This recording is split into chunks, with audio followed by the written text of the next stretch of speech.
Yeah, that's afterwards. Okay, we ready?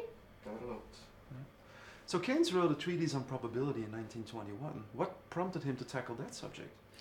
I think the roots of that thinking came much earlier when he was an undergraduate at Cambridge. So he arrived fresh-faced, 19 years old at King's College, Cambridge, and he was a member of this club called the Apostles. I've heard about that. Right, which is this kind of intellectual discussion group. Secretive.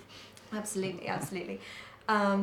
And one of the topics, every week they would discuss a topic of one of the members, and one of the topics was this paper by G.E. Moore, who was an English philosopher. And the question there that they were really grappling with was, how do we know what to do? How do we know what the right thing to do is? How should we behave? How should we act? And obviously to answer that question, you need to know, well, if I do one thing, what's going to happen afterwards, right? You need to know the chances of the effects of your actions, right? And that opened up all these questions about how we think about uncertainty and probability. You need to have an idea of, well, sorry, can I do that again? I feel that was worse than my first one, so let me try again. I thought it was beautiful the way you started out. Like, and that was much more compact. Yeah, a bit more concise than I thought. Wow, that's really eloquent. Okay. I don't know where you. Okay, let me try again. Moet ik terug met de vraag of?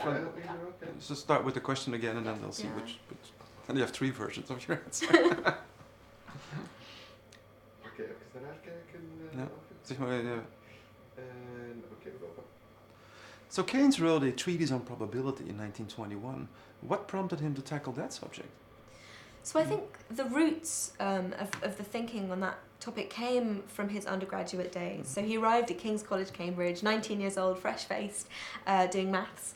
And he was a member of this group called the Apostles, which is this kind of intellectual discussion group where every week they would talk about a paper written by one of the members. And one week, one of the papers was by G.E. Moore, who was an English philosopher. And the question that they were all grappling with was, how do we know what the right thing to do is? How do we act? How should we behave? And to answer that question, you really need a sense of, well, okay, if I do one thing, what's the effect of that action going to be, and what are the chances of good or bad things happening as a consequence of that action? And so, to answer that question, you really need a sense of probability, of chance.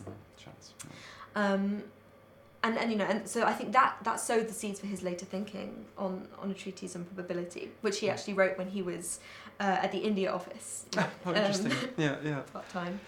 And his thinking on probability, to what extent did it permeate it? Yeah. And his thinking on probability, to what extent did that permeate the general theory later on? I think it was really important. So one of the ideas that he introduced is this difference between risk and uncertainty, right? So risk is this idea that there are known unknowns, right? We don't quite know what's going to happen, but we can come up with an assessment of the chances of each one happening.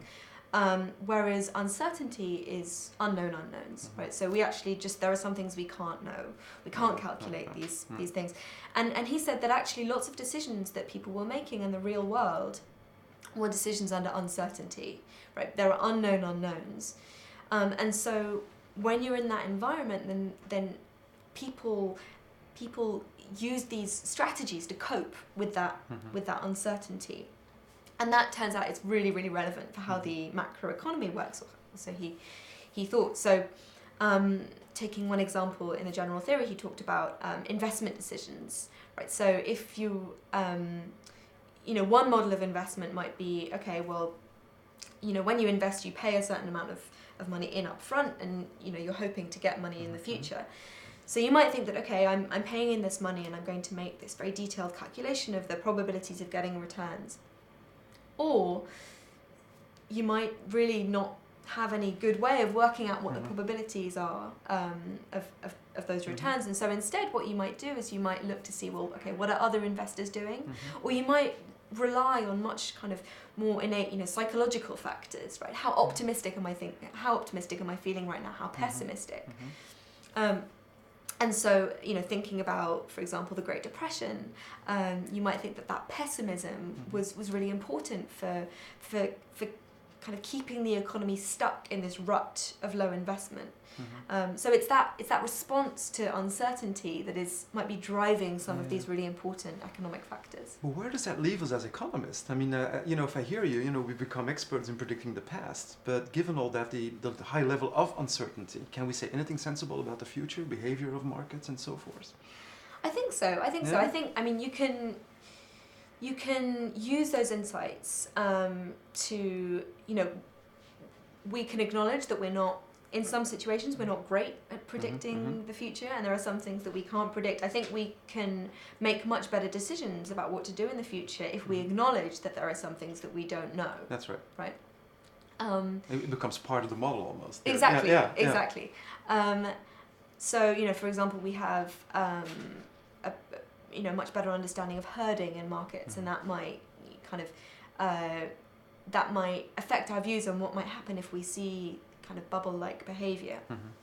I think that so one thing that Keynes didn't really like was this attaching too much specific probabilities to certain outcomes, and I think that you do better economics when you take into account that uncertainty in your ideas, and you accept that actually there are these other psychological drivers. That's right. There's these factors we can't necessarily quantify, but are there and will always impact our decisions. Exactly, and I think so. One of the implications from his ideas is that if you believe that uncertainty is hugely important and these psychological factors drive markets, then you also accept that the economy might, there are multiple places that the economy can be in. Right, there are these multiple equilibria.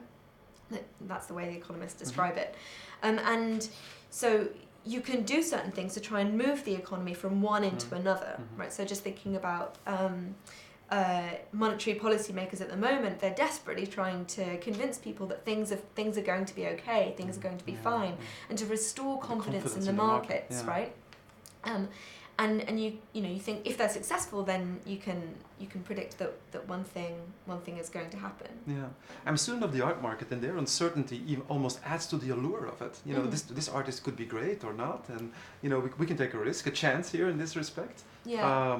But it's accepted that markets are irrational and that one cannot predict how individual works of art will perform down the line. Right? So there, I think, the value of a work of art is a function of how valuable other people think it is, right? So you might think it's very valuable if you know that you can sell it on, right? The innate, but simultaneously, if everyone thinks that it's worthless, then it doesn't really matter if you think it's the best thing ever. A couple of value of the good. Yeah. Exactly, and that becomes very important for valuations and. That's Keynes all over. Yeah, indeed. That's, can I do the quote? Oké, de quote. Dan ga ik nog op Engels doen, ja. Of juist die andere dingen. Wel, ik wou nog, I would like to do the part again about